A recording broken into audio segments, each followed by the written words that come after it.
Welcome students, welcome to my channel. तो last class में हमने देखा था, जो हमने स्टार्ट किया था एंजाइम काइनेटिक्स। तो अब हम इसके नेक्स्ट पार्ट में चलते हैं, देखते हैं कि आगे क्या इन्फॉर्मेशन मैंने लिखी है। तो चलिए।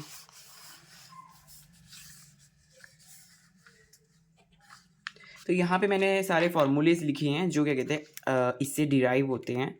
जो हमारा एंजाइम काइनेटिक वाला जो पार्ट है उससे जो जो जो हमारा मैकलेस मेंटन इक्वेशन है उसमें, है ना। तो उससे जो जो भी क्या कहते हैं फार्मूलेज जो हैं वो हमारे निकलते हैं, वो मैंने यहाँ पे लिखे हुए हैं, है ना। इसकी डेरिवेशन जो है वो तो हम उस पे जाने की ज़रूरत है नहीं फ़िलहाल, क्योंकि इसके जो फार्मूलाज हैं वही इंपॉर्टेंट है।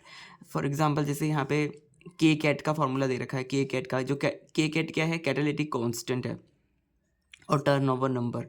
तो वो निकालने के लिए क्या फार्मूला होगा, V max is equal to K cat E T. तो ये फार्मूला हो जाएगा उसके लिए, है ना।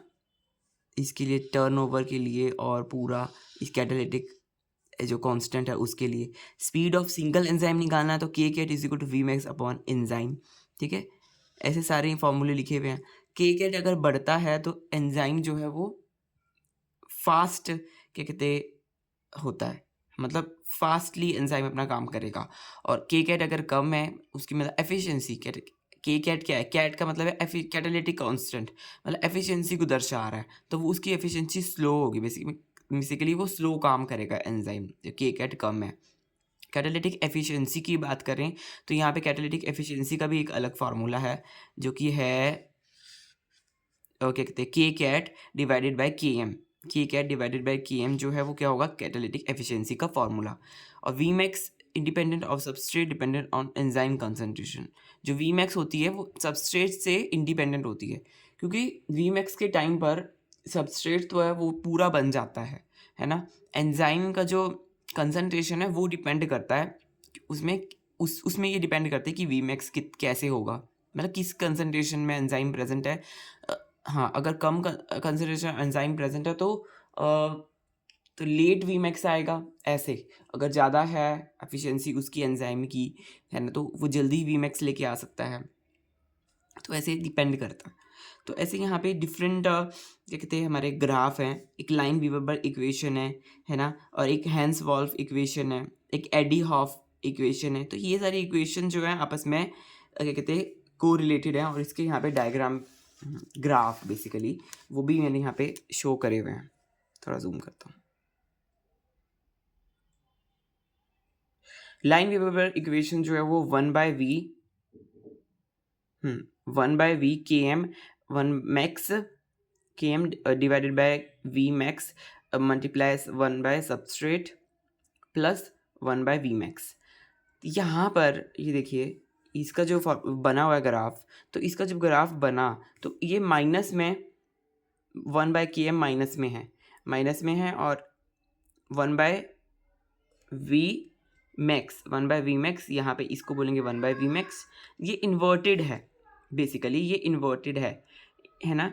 ये देखिए इन्वर्टेड है। जो नॉर्मल केस होता है हमारा वो के एम होता है, ये है 1/के एम, है ना। इसमें ये थोड़ा, हाँ, इसमें ये हो रखा है 1/के एम हो रखा है, तो इसलिए 1/के एम यहाँ पर भी है, 1/के एम है, इसे 1/वी मैक्स यहाँ पे भी है, और के एम बाय वी मैक्स यहाँ पर है। इसकी वैल्यू यहाँ पर जो मैक्सिमम पॉइंट पे है वो के एम, तो उसी हिसाब से इसमें फार्मूले में थोड़ा डिफरेंस आ गया। v इज इक्वल टू, नहीं तो जो हमारा फार्मूला होता है सिंपल फार्मूला तो ऐसा होता है, v is equal to V max substrate divided by K M plus substrate. तो उसमें थोड़ा सा यहाँ पे डिफरेंस आ गया, क्योंकि यहाँ पे x की वैल्यू जो है वो क्या कहते हैं 1/-1/के एम है, 1-1/के एम है। तो जब वो पुट करी यहाँ पर तो हमारा ओवरऑल फार्मूला ये आया। ऑब्वियसली इसमें डिराइव किया है ये फार्मूला पूरी तरह से, ऐसे तो नहीं लिखा हुआ, तो बट लर्न करने के बेसिस में मैंने यहाँ पे बस ऐसे लिख दिया है कि भाई लर्न कर सकें इसको अगर हम, है ना।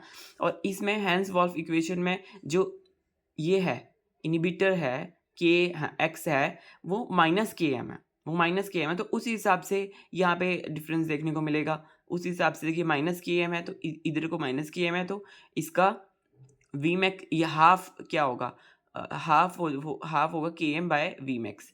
और मैक्सिमम जो होगा वी मैक्स वो कितना होगा 1/वी मैक्स ऐसे। तो तो जब हम यहाँ पुट करेंगे तो 1/Vmax, बस यहाँ पे Km पहले वाले में क्या था, पहले इसमें S by substrate by V है, तो इसमें था 1/V।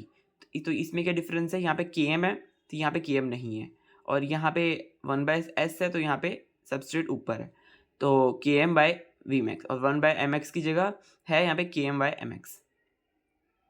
तो यहाँ पे ये थोड़ा सा डिफरेंस आ गया इस फार्मूले में। बस ये फार्मूले क्या कहते हैं, लर्न करने हैं बेसिकली, है ना। तो इसमें इतने उसमें जाने की ज़रूरत नहीं है कि भाई इसका हम डेरिवेशन करते रहें, उसमें जाने की ज़रूरत नहीं है, ठीक है। और एक है Hof equation, Eadie Hof equation, EH equation.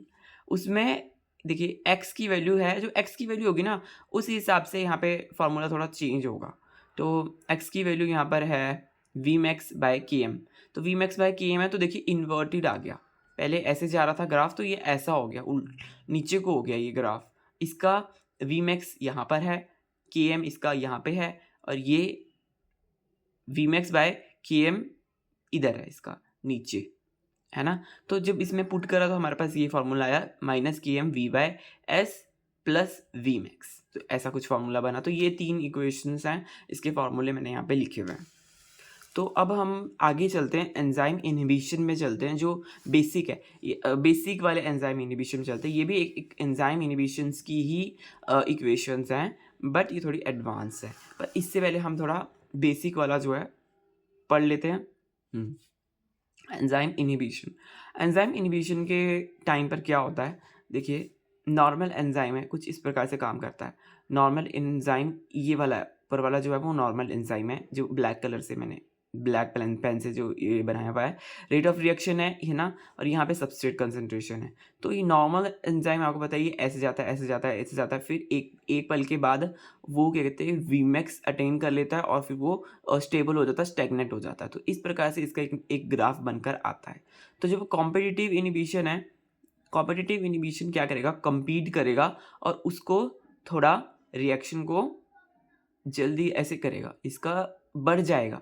ये देखिए बढ़ गया, क्या बढ़ा, ये बेसिकली इसका जो Km है वो बढ़ गया, कॉम्पिटिटिव के टाइम पे इसका Km बढ़ गया, तभी इसका स्लोप जो है वो भी चेंज हो गया।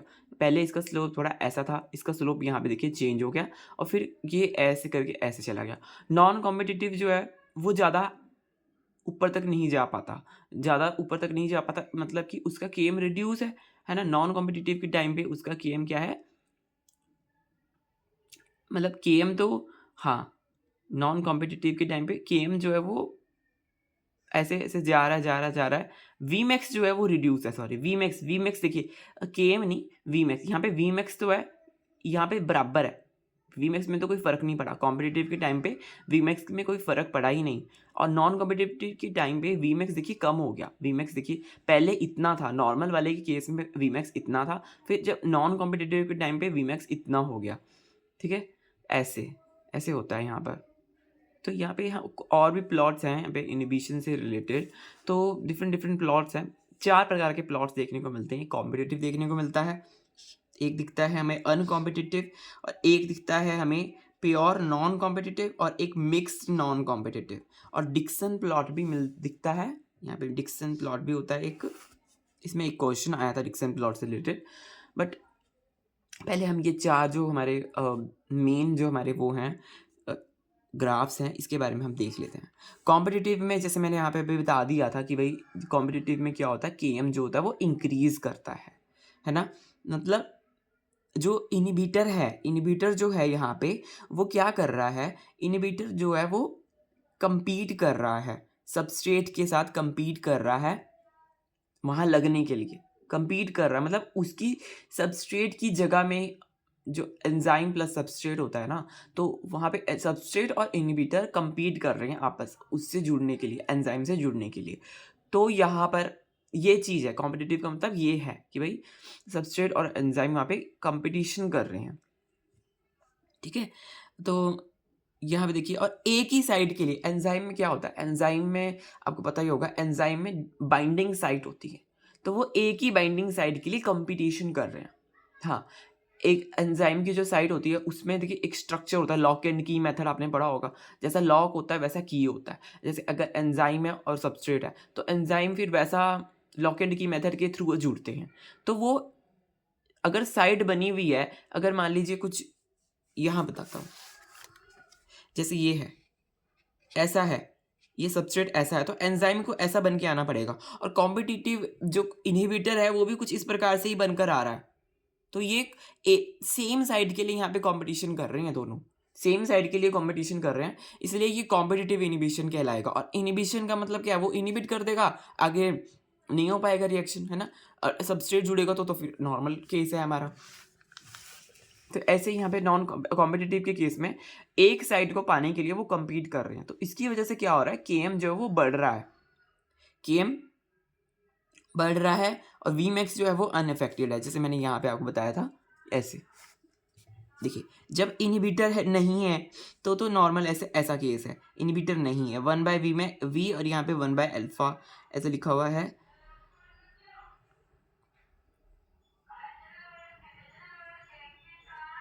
जब क्या कहते हैं इनहिबिटर नहीं है, तो ऐसा जब इनहिबिटर है तो ये देखिए Km जो है वो बढ़ गया, Km बढ़ गया।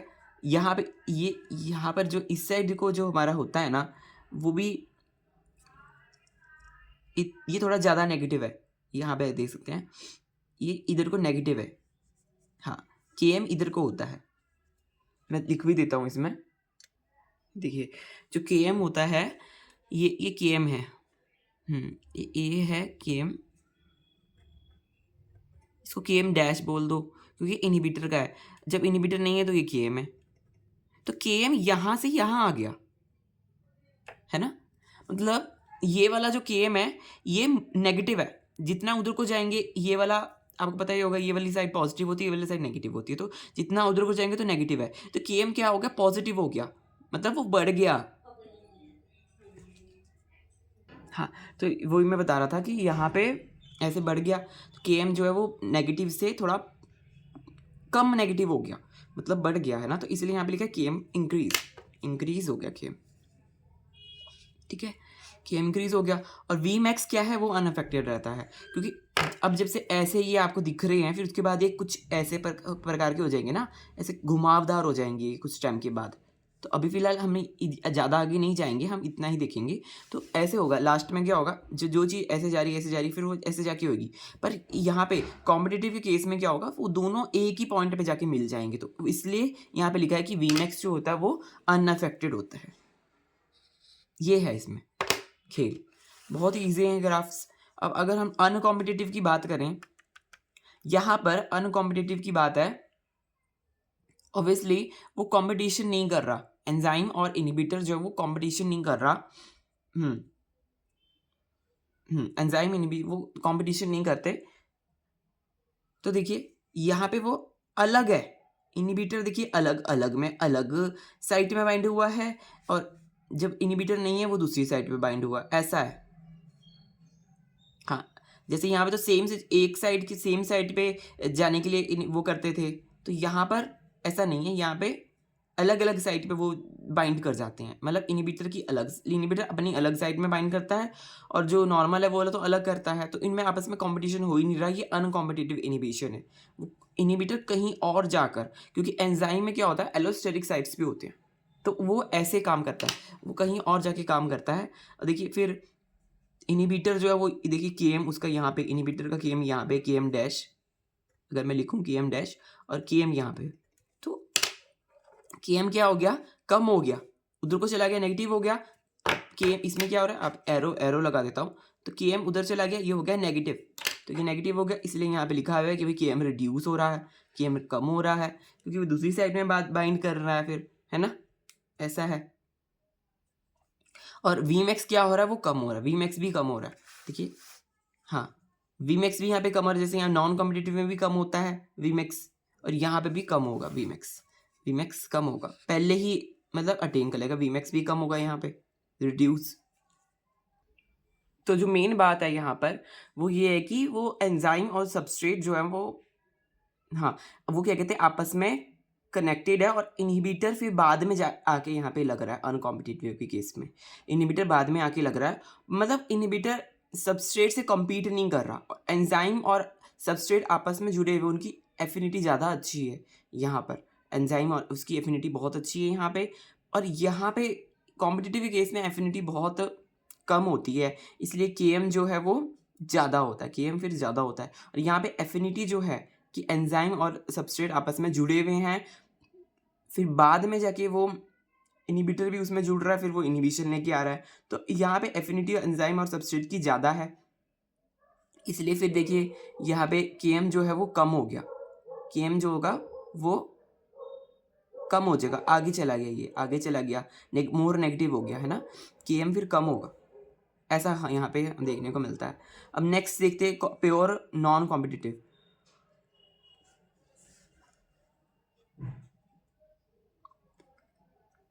यहाँ पर अनकॉम्पिटिटिव का एक बार यहाँ पे भी आपको दिखा देता हूँ कि देखिए अनकॉम्पिटिटिव के केस में ऐसा होता है, ये नॉर्मल है, हाँ वी मैक्स, और ये है नहीं नॉर्मल, ये है, और ऐसे यहाँ पे ग्राफ देखने को मिल रहा है,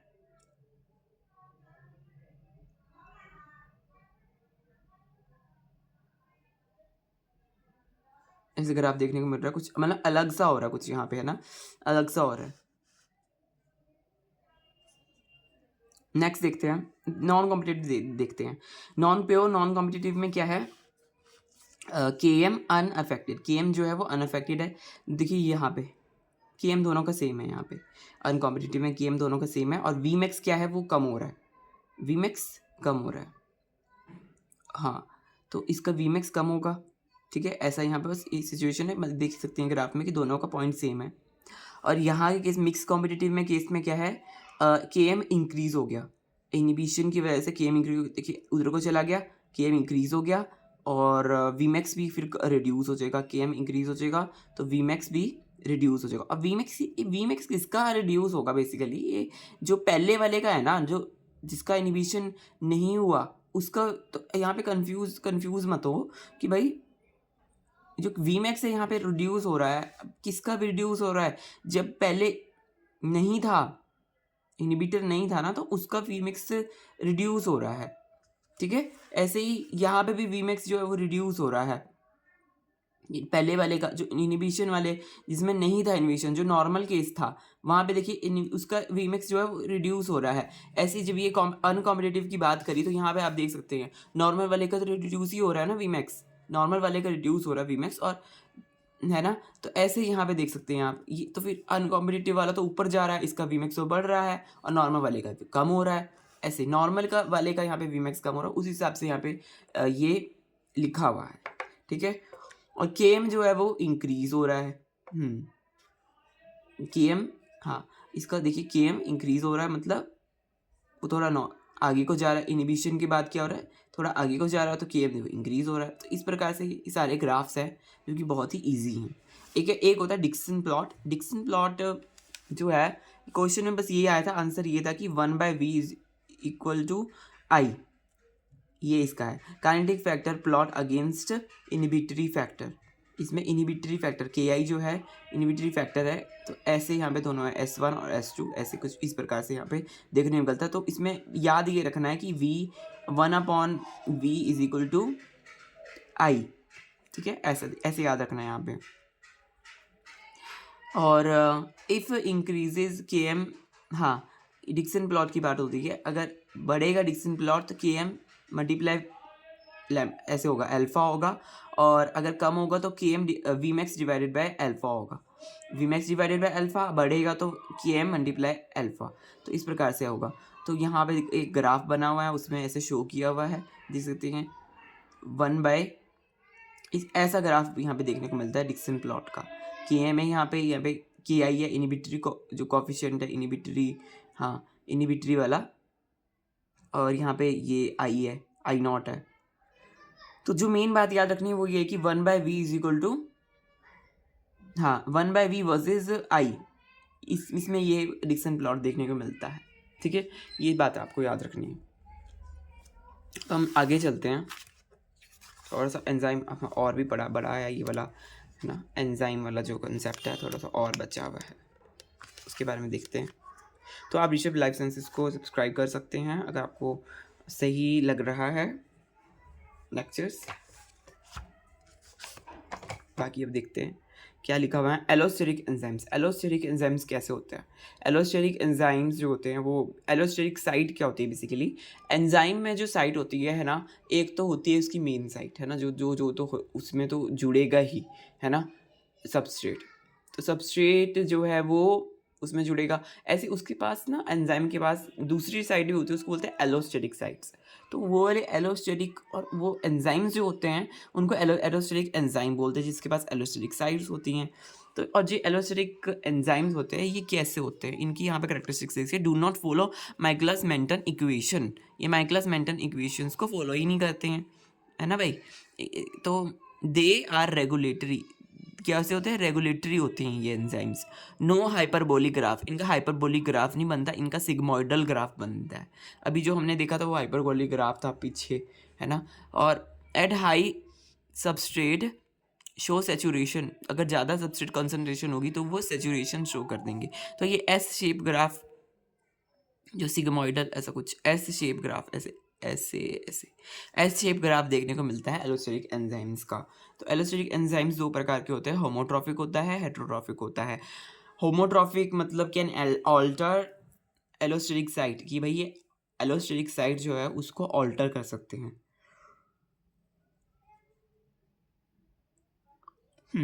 मतलब किसको ऑल्टर कर सकते हैं? कैन ऑल्टर एलोस्टेरिक साइट, जो एलोस्टेरिक साइट है उसको ऑल्टर कर सकते हैं, so that other substrate can bind.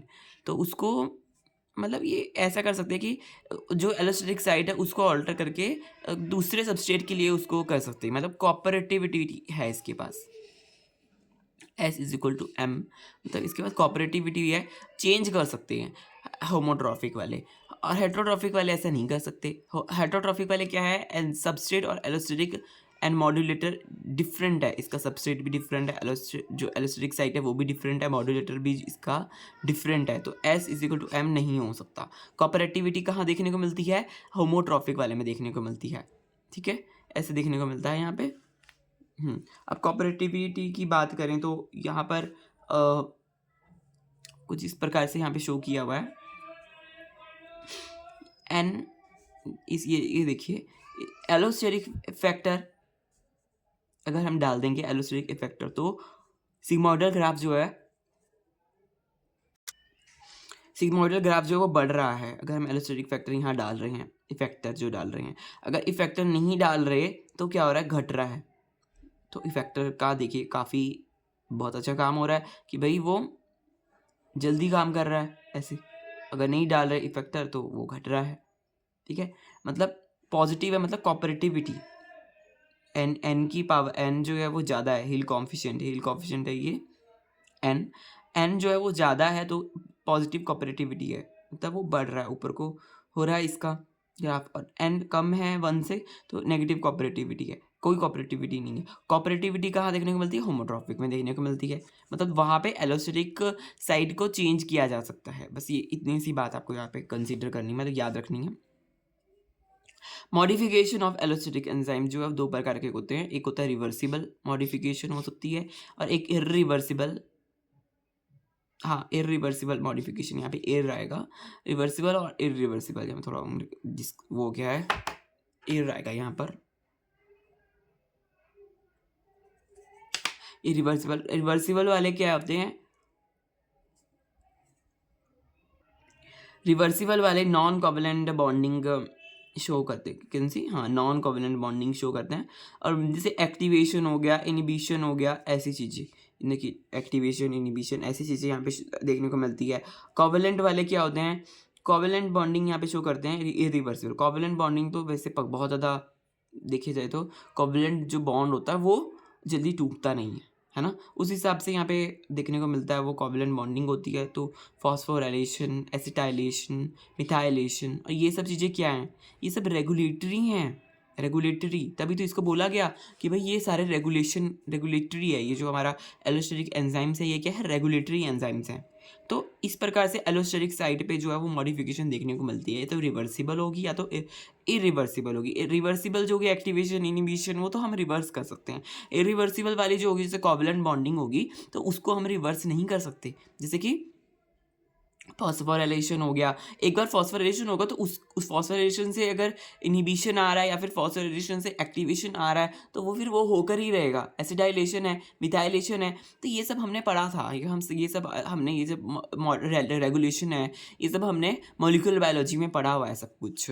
तो मॉलिक्यूलर बायोलॉजी की अगर आपने क्लासेस नहीं देखे तो आप देख सकते हैं।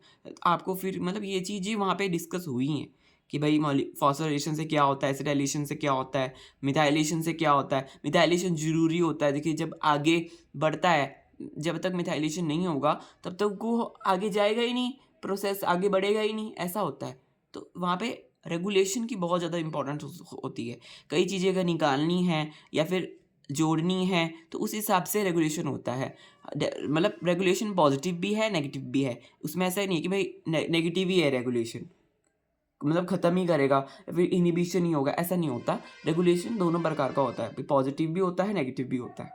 जहाँ जिस प्रकार की ज़रूरत है उस हिसाब से वो रेगुलेशन देखने को मिलता है। यहाँ पर अच्छा मैंने अभी यहाँ पे अब एंजाइम वाला कंसेप्ट तो अब ख़त्म हो गया है।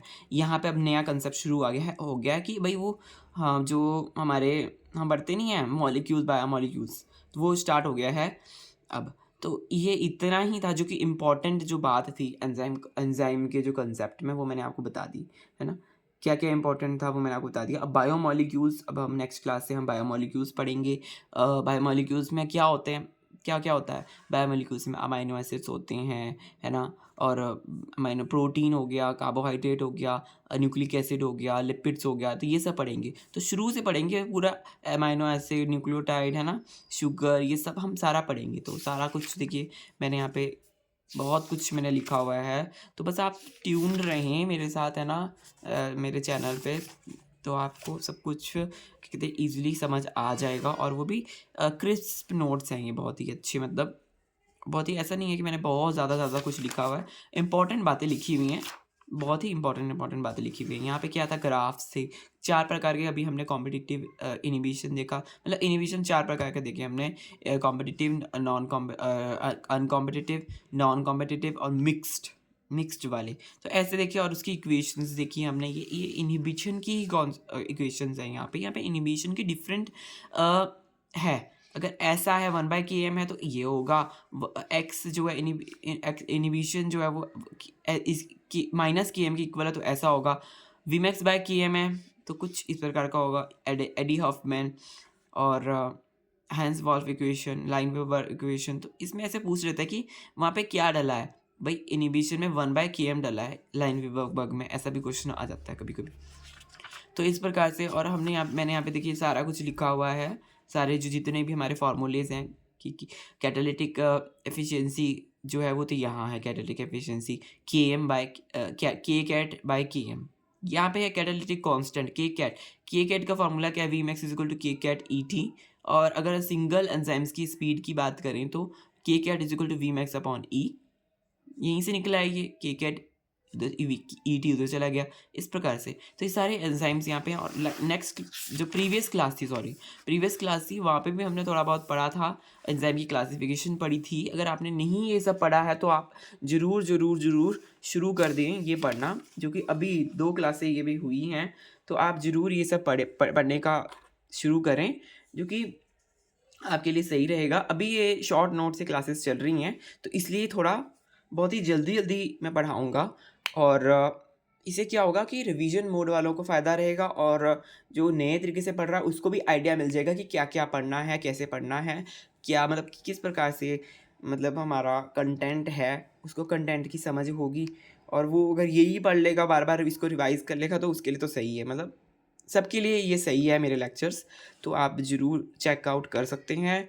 और फ्रेंड्स, आप क्या कहते हैं, शेयर भी कीजिए, क्योंकि ताकि जैसे आपका कोई फ्रेंड है वो भी आपके साथ है, एमएससी के दौरान आप हो, अभी एमएससी में हो, है ना? या फिर आपको का हो गया है आप, है ना? तो आपको सही रहेगा, फ्री में आपको सब कुछ मिल जाएगा यहाँ पे, है ना? जो भी आपको नोट्स हैं, मतलब जो भी मैं पढ़ा रहा हूँ, इस प्रकार से आप समझ के पढ़ सकते हैं। तो आप ज़रूर शेयर करें ताकि मुझे भी मोटिवेशन मिले और क्लासेस लाने के लिए। और लाइक ज़रूर करें, है ना? और सब्सक्राइब तो कर ही लीजिए ऋषभ लाइफ साइंसेस को, चूँकि ये मेरा चैनल। तो मिलेंगे अब नेक्स्ट वीडियो में। आज के लिए इतना ही फ्रेंड्स। देखिए नेक्स्ट वीडियो में हम करेंगे, आपको मैंने बता ही दिया कि अमीनो एसिड्स के बारे में। और हाँ, बहुत कुछ है, मैंने यहाँ पे देखिए लिखा हुआ है, आप देख ही सकते हैं। प्रोटीन्स के बारे में फिर सब कुछ है यहाँ पे, मतलब आप टेंशन नॉट, तो आपको सब कुछ मिल जाएगा फ्री में। ठीक है friends, bye bye, have a nice day.